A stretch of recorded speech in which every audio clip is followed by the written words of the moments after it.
एका शहरातील तब्बल 100 लोक गायब झाले। ही कोणत्या पिक्चरची स्टोरी नाहीये, तर हे खरंय। मग हे शहर कोणतं असा प्रश्न आता तुमच्या मनात येत असेल, तर हे शहर आहे तुळजापूर।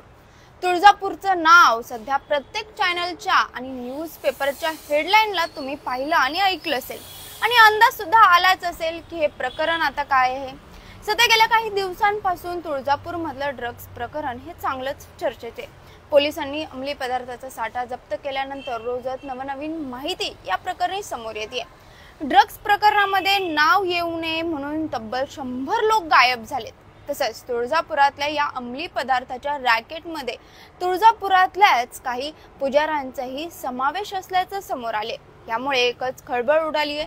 त्यामुळे हे संपूर्ण प्रकरण नेमकं काय आहे, हे पुजारी कोणत्या राजकीय पक्षाचे आहेत का, सविस्तर जाणून घेऊ या लाईव्हच्या माध्यमातून। नमस्कार, मी शिवानी लकडे, पॉलिटिकल महाराष्ट्रामध्ये आपलं स्वागत।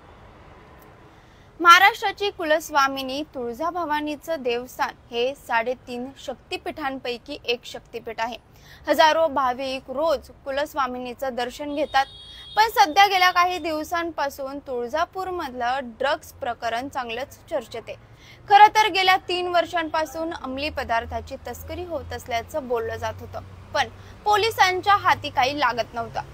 अखेर या ड्रग्ज प्रकरणांमध्ये 15 फेब्रुवारीला पोलिसांनी तामलवाडी पोलीस स्टेशनच्या हद्दीमध्ये ड्रग्जची पहिली कारवाई केली। या कारवाईत पोलिसांनी 2.5 लाख रुपये किमतीच्या ड्रग्जचे तब्बल 59 ड्रग्ज पुड्या जप्त केल्या। या कारवाईत काही आरोपींना अटक सुद्धा करण्यात आली असून आतापर्यंत 35 जणांवर गुन्हा दाखल करण्यात आले।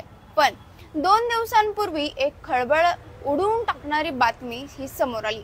या ड्रग्ज तस्करीमध्ये तुळजापूर मधल्याच पुजाऱ्यांचाही हात आहे आणि 1-2 नव्हे तर तब्बल 14 पुजाऱ्यांचा यात समावेश आहे। आता हे आरोपी असलेले पुजारी हे विविध राजकीय पक्षांचे कार्यकर्ते असल्याचं देखील बोललं जाते।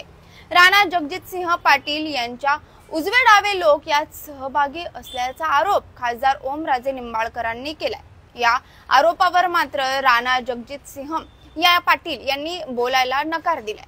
आता महत्त्वाचं म्हणजे या ड्रग्ज प्रकरणामध्ये नाव येऊ नये म्हणून तब्बल 100 लोक हे गायब झालेत। आरोपी सोबत आर्थिक व्यवहार झालेले लोक भीतीमध्ये।